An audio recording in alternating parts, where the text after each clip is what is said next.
இந்த மாதிரி சம்பவங்கள் நடைபெறும் பொழுது வெளியாட்கள் யாரும் உள்ள வரக்கூடாதுன்னு சொல்லியிருக்கேன்ல. ஃப்ரெண்ட்ஸ், இப்போ வந்து பார்த்துக்கிட்டிங்கன்னா நம்ம இந்த ஃப்ரிட்ஜை வந்து முதல்ல செக் பண்ணிடுவோம். மல்டிமீட்டர் எடுத்து இந்த ஃப்ரிட்ஜில் வந்து என்ன ஃபால்ட்டு அப்படிங்கிறத பார்த்துருவோம். அண்ட் தி ஸ்பாட்ல டிசைட் பண்ணுவேன், பிக்கப் பண்ணிக்கலாம். புரியுதா? ஓகே. பிளக் பாயிண்ட் வந்து எடுத்துக்கோங்க. இந்த பிளக் பாயிண்டில் வந்து இதில் எள்ளு எண்ணு அப்படின்ட்டு 2 இருக்கும். இது வந்து எர்த்து. நம்ம எள்ளுலையும் எண்ணுலையுமே வந்து மல்டிமீட்டர் வச்சு பார்க்கணும்.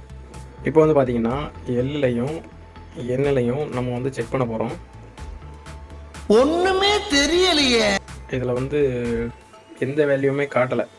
ஓகேவா? சின்னதாக ஒரு ஓம்ஸ் ரேட்டிங் காட்டின மாதிரி இருக்குது, ஆனால் எந்த ஓம்ஸ் ரேட்டிங்குமே இல்லை. ஓகே, அப்படிங்கும்போது நம்மளுக்கு வந்து முதல்ல இந்த பிளக் பாயிண்டோட சப்ளை எங்கே போகும் அப்படின்னு பார்த்தீங்கன்னா, இதுக்கு உள்ள ஒரு தெர்மாஸ்டாட் இருக்கும். இந்த இடத்துல இருக்குது பார்த்தீங்களா? இந்த தெர்மாஸ்டாட்டுக்கு தான் முதல்ல நம்மளுக்கு வந்து சப்ளை போகும். இந்த தெர்மாஸ்டாட்டுக்கு வந்துட்டு தான் நம்மளுக்கு வந்து வெளியே லைன் சப்ளைக்கே வரும். ஆமா, மறந்தே போச்சுடா. இப்போ இந்த தெர்மாஸ்டாட் வந்து ஃபால்ட் ஆகிருந்துச்சு, அதனால இந்த தெர்மாஸ்டாட்டை நான் வந்து மாற்றிட்டேன். ஓகே, இந்த தெர்மாஸ்டாட்டை மாற்றிட்டேன் அப்படிங்கிறனால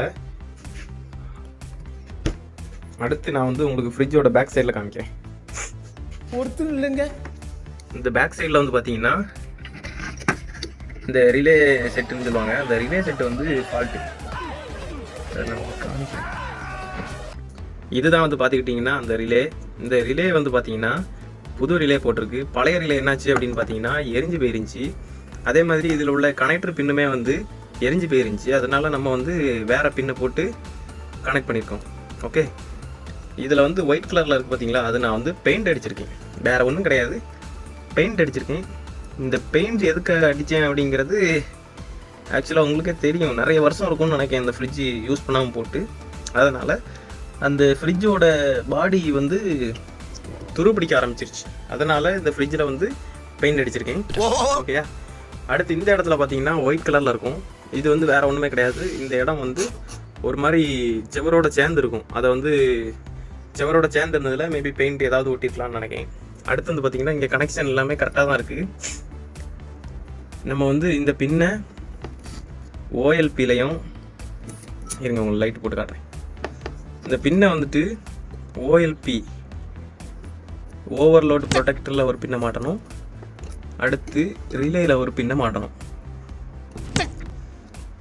ஓகே, இப்போ நம்ம வந்து ரெண்டுலேயுமே 2 பின்னையுமே மாட்டிட்டோம். இப்போ நம்ம வந்து இந்த ஃப்ரிட்ஜை ரெடி பண்ணியாச்சு. எனக்கு தெரிஞ்சு பெருசாக ஒன்றும் பிரச்சனை இல்லை. நான் ஆல்ரெடி செக் பண்ணி பார்த்துட்டேன். இந்த காப்பர் பைப்புலையோ இல்லை கேஸ் கம்மியாக இருக்கிறதோ அந்த மாதிரி எந்த பிரச்சனையுமே இல்லை. அப்பாடா. இதில் வந்து இந்த ரிலே வந்து எரிஞ்சு போயிருக்கு. இந்த ஓஎல்பியில் உள்ள பின்னுமே வந்து எரிஞ்சு போயிருந்துச்சு. இந்த 2 ஒயருமே எரிஞ்சு போயிருக்கு. அடுத்து வந்து பார்த்தீங்கன்னா இதில் கட் பண்ணி ஏதோ செக் பண்ணி பார்த்துருப்பாங்க போல. சரியா? மற்றபடி இதில் எந்த பிரச்சனையுமே இல்லை. நான் உங்களுக்கு ஃப்ரண்ட் சைடை காட்டுறேன் பாருங்கள். வந்து ஓப்பன் பண்ணி இந்த இடத்துல இதான் வந்து ஃப்ரீசர். இதுக்கு வந்து குட்டியான ஃப்ரீசர் பார்த்தீங்கன்னா உங்களுக்கு தெரியும், ரொம்ப குட்டியான ஃப்ரீசரு. இந்த ஃப்ரீசர்லேருந்து வடிகிற தண்ணி வந்து இந்த இடத்துல தான் நிற்கும். அதுக்காக தான் இந்த ட்ரே வந்து கொடுத்துருக்காங்க, தண்ணி நிற்கிற மாதிரி. இந்த ஃப்ரீசர்லேருந்து வடிகிற தண்ணி இந்த இருக்கு பார்த்தீங்களா? இந்த சைடு ஃபுல்லாக. ஆக்சுவலாக நம்ம பெரிய ஃப்ரிட்ஜிலலாம் பார்த்தீங்கன்னா பின்னாடி தண்ணி விழுற மாதிரி இருக்கும். ஆனால் இதில் வந்து தண்ணி இந்த ட்ரேயில் விழுந்துருக்கும். நம்ம எடுத்து கீழே ஊற்றுவோம். ஓகே, அடுத்து வந்து இந்த இது வந்து நம்ம நார்மலாக கூலிங் கூட்டுறது குறைக்கிறது எல்லாமே வந்து இதில் தான் வரும். இப்போ இதை வந்து இந்த தெர்மாஸ்டாட் வந்து ஆல்ரெடி நான் வந்து மாற்றிட்டேன். ஓகே, அந்த ரிலேயும் மாற்றிருக்கேன், இந்த தெர்மாஸ்டாட்டையும் மாற்றிருக்கேன். இந்த 2மே தான் இதில் வந்து பிரச்சனையாக இருந்திருக்கு. அதை தான் அவங்க வந்து கவனிக்காமல் விட்டுருப்பாங்க போல், ரொம்ப வேலை வைக்குது அப்படிங்கிறதுக்காக ஃப்ரிட்ஜை மாற்றிருப்பாங்க போல். நம்ம எடுத்துகிட்டு வந்து இந்த தெர்மாஸ்டாட்டையும் இந்த பின்னாடி உள்ள ரிலேயுமே வந்து மாற்றிட்டோம். மாற்றினதுக்கப்புறம் நான் உங்களுக்கு ஆன் பண்ணி காமிக்கிறேன் பாருங்கள். முதல்ல எம்சிபி ஆன் பண்ணிடலாம். அடுத்து வந்து பிளக்கை கனெக்ட் பண்ணிடலாம். அடுத்து சுவிட்சையும் ஆன் பண்ணிடலாம். இப்போ வந்து பார்த்தீங்கன்னா ஃப்ரிட்ஜ் வந்து ஓடுற சவுண்ட் வந்து உங்களுக்கு கேட்காது. என்னவா இருக்கும்? எனக்கு என்னடா தெரியும், கேளுடா. ஏன் அப்படிங்கிறத நான் உங்களுக்கு வந்து சொல்கிறேன். இந்த ஃப்ரிட்ஜில் நம்ம வந்து இங்கே தெர்மாஸ்டாட்டில் வந்து ஆஃப் பண்ணி வச்சுருக்கோம்.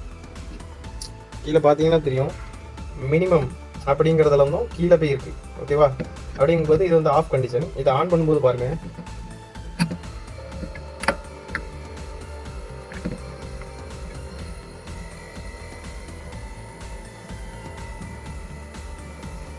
ஃப்ரிட்ஜ் ஓடுற சவுண்டு உங்களுக்கு கேட்குதா?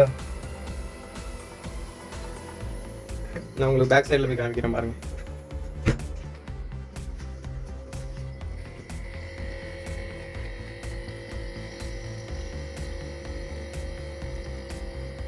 இப்போ உங்களுக்கு ஃப்ரிட்ஜ் ஓடுற சவுண்டு கேட்கும்னு நினைக்கிறேன்.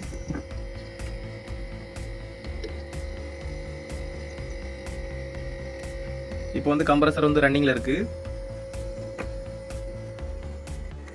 ஃப்ரெண்ட்ஸ். அதுக்கப்புறம் நம்ம மெயினாக செக் பண்ண வேண்டியது ஆம்பியர் தான். ஏன்னா ஆம்பியரை வச்சு தான் ஒரு ஃப்ரிட்ஜ் வந்து நல்லா இருக்கா இல்லையா அப்படிங்கிறத எந்த ஒரு மெக்கானிக்காலையுமே கெஸ் பண்ண முடியும். இப்போ நம்ம வந்து 20 ஆம்பியரில் வச்சுக்கிடுவோம். ஏன்னா அந்த ஆம்பியர் தான் ரொம்ப லோவஸ்ட்டாக இருக்குது. ஓகே, இப்போ இதில் வந்து ஃபேஸு அண்ட் நியூட்ரல் இது 2 ஒயர் இருக்குல்ல, இதில் வந்து ஃபேஸு இல்லைனா நியூட்ரல் இந்த 2 ஒயரில் ஏதாச்சும் ஒரு ஒயரில் போட்டு லாக் பண்ணிட்டீங்க அப்படின்னா இந்த ஃப்ரிட்ஜ் எடுக்கிற ஆம்பியர் வந்து உங்களுக்கு தெரியும். 5 அதாவது 0.57 அந்த ஆம்பியர் எடுக்குது. ஆக்சுவலாக இந்த ஃப்ரிட்ஜுக்கு 0.5 ஆம்பியர் தான் எடுக்கும். கரெக்ட் தான் எனக்கு தெரிஞ்சு. ஓகேங்களா, இந்த ஃப்ரிட்ஜு வந்து சரியான ஆம்பியர் தான் எடுக்குது. இந்த ஃப்ரிட்ஜில் வந்து எந்த ஃப்ரிட்ஜுனாலுமே 1.5 ஆம்பியருக்கு மேலே போயிருச்சு அப்படின்னாலே, ஆக்சுவலாக 1 ஆம்பியருக்கு மேலே போயிருச்சுனாலே அவ்வளோதான், கம்ப்ரஸர் வந்து மண்டையை போட்டுன்னு தான் அர்த்தம். நம்ம வந்து கம்ப்ரஸர் தான் மாற்றணும். அப்படி இல்லை அப்படின்னா இதுக்கு உள்ளே இருக்கும் பார்த்தீங்களா OLP, அது வந்து ஷார்ட் சர்க்யூட் ஆகிருக்கலாம். அதனால கூட ஆம்பியர் அதிகமாக எடுக்கும். ஓகேவா, இந்த ஆம்பியரை வச்சே நம்ம வந்து ஃப்ரிட்ஜோட கண்டிஷனை வந்து ஓரளவுக்கு கெஸ் பண்ணிடலாம். ஓகேங்களா ஃப்ரெண்ட்ஸ், இப்போ வந்து பார்த்தீங்கன்னா நம்ம இந்த ஃப்ரிட்ஜை வந்து கொஞ்ச நேரம் ஓட விட்டாச்சு. இப்போ இந்த டோரை வந்து நம்ம ஓப்பன் பண்ணி பார்த்துருவோம் உள்ளே வந்து கூலிங் ஆகிருக்கா என்னங்கிறது. கேஸ் வந்து சர்க்குலேட் ஆகிற சத்தம் வந்து கேட்குது ஃப்ரெண்ட்ஸ். ரொம்ப நல்லாவே ஜில்லுன்னு ஆயிருக்கு. இப்போ இதில் வந்து என் கையில் வந்து பார்த்தீங்கன்னா உங்களுக்கு ஈரப்பசை தெரியும். பாருங்க, ஆக்சுவலாக இப்போ தான் இது வந்து ஐஸ் கட்டி பிடிக்கவே ஆரம்பிச்சிருக்கு. இந்த இடத்துல இருந்து தான் வந்து ஸ்டார்ட் ஆகும். ஏன்னா அங்கே வந்து பார்த்தீங்கன்னா கேப்லரி வந்து இந்த கேப்லரி வந்து இங்கேருந்து தான் ஸ்டார்ட் ஆகுது. அதனால இங்கேருந்து தான் ஸ்டார்ட் ஆகி எப்படி ஃப்ரீஸ் ஆகிட்டே போகும். ஓகேயா, ஒரு வழியாக நம்ம வந்து இந்த ஃப்ரிட்ஜை வந்து ஓட வச்சிட்டோம் காய்ஸ். இப்போ வந்து பார்த்தீங்கன்னா ஃப்ரிட்ஜோட சுவிட்சை ஆஃப் பண்ணுறேன். சுவிட்சை வந்து நான் ஆஃப் பண்ணுறேன். அப்படிங்கும்போது உங்களுக்கு ஃப்ரீசர்லேருந்து எப்படி தண்ணி விழுவுது அப்படிங்கிறத பாருங்கள்.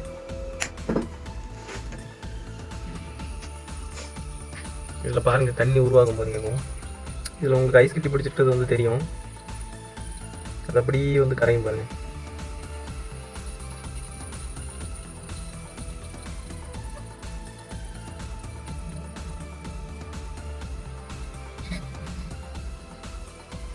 பார்த்தீங்களா எவ்வளோ சூப்பராக ஃப்ரிட்ஜ் ஓடுதுன்ட்டு. இந்த பாருங்க, இது வந்து ஐஸ் கட்டி எல்லாமே வந்து கரைய ஆரம்பிச்சிருச்சு. ஏன்னு பார்த்தீங்கன்னா ஃப்ரிட்ஜை நம்ம வந்து ஆஃப் பண்ணிட்டோம். இப்போ இந்த ஃப்ரிட்ஜ் வந்து நம்ம யூஸ் பண்ணுறதுக்கு பக்காவாக ரெடி ஆயிடுச்சு. நம்ம வந்து இனிமேல் யூஸ் பண்ணலாம் ஃப்ரெண்ட்ஸ். இப்போ வந்து பார்த்தீங்கன்னா இந்த ஃப்ரிட்ஜை ஒரு வழியாக நம்ம வந்து ஓட வச்சிட்டோம். இந்த ஃப்ரிட்ஜ் வந்து நல்ல கண்டிஷனாக இருக்குது. இப்போ இதை வந்து நம்ம வீட்டு யூசேஜுக்கு யூஸ் பண்ணிக்கலாம். இதே மாதிரி நீங்கள் புதுசாக வீடியோ பார்க்கணும் அப்படின்னு ஆசைப்பட்டீங்கன்னா இந்த வீடியோக்கு ஒரு லைக் கொடுத்துட்டு நம்ம சேனலை சப்ஸ்கிரைப் பண்ணி வைங்க. அடுத்தடுத்த வீடியோ அப்கமிங்கில் வரும். அடுத்து வந்து பார்த்தீங்கன்னா ஒரு இன்வெர்டர் ஏசி ஒன்று எடுத்து வந்திருக்கேன். அதை எப்படி ஒர்க் பண்ண வைக்கிறது, அதை எப்படி வந்து ரெடி பண்ணுறது, என்ன ஃபால்ட்டு அப்படிங்கிறத அடுத்த வீடியோவில் நான் வந்து அப்லோட் பண்ணுறேன். நீங்கள் வந்து சப்ஸ்கிரைப் பண்ணிட்டு வெயிட் பண்ணுங்கள்.